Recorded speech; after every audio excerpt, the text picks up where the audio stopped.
আজ আমাদের তারাপীঠ থেকে ফেরার পালা। আর ফেরার দিনে প্রত্যেকের মনই বিষণ্ণ থাকে, আমাদের মনও বিষণ্ণতায় ভরে আছে।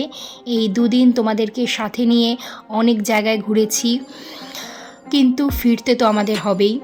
তাই আমরা শেষবারের মতন তারামাকে প্রণাম করে আমরা রামপুরহাট স্টেশনের দিকে যাত্রা শুরু করেছি। আমরা অটোতে উঠে পড়েছি, আর কিছুক্ষণের মধ্যেই কিন্তু আমরা রামপুরহাট স্টেশনে পৌঁছে যাব।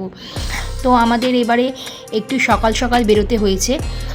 আমরা 9টার সময় বেরিয়ে পড়েছি, কারণ আমাদের ট্রেন আছে 10টা 21-এ।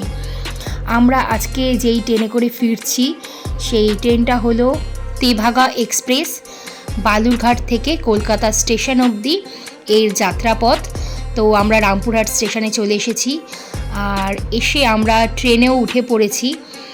ট্রেন ঢোকবার 10 মিনিট আগে প্ল্যাটফর্ম নাম্বার দেওয়াতে একটু তাড়াহুড়োই লেগে গেছিলো, সেই কারণে ট্রেনে উঠবার কোনো ভিডিও আমি তোমাদেরকে শেয়ার করতে পারলাম না।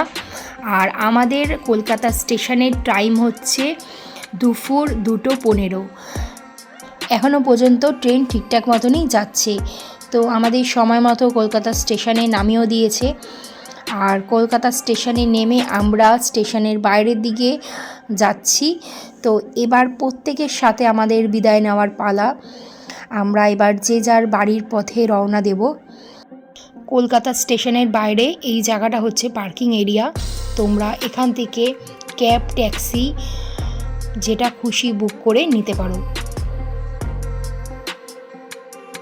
তারাপীঠ থেকে আর কি ট্রেন কলকাতায় আসে, তার কি টাইম আছে, সমস্ত কিছু তোমাদেরকে এই স্ক্রিনে আমি শেয়ার করলাম। তোমরা চাইলে স্ক্রিনশট তুলে নিতে পারো। তবে আজকের মতন ব্লগটাকে এখানেই শেষ করলাম। আবার দেখা হবে তোমাদের সাথে পরবর্তী একটা ব্লগেতে।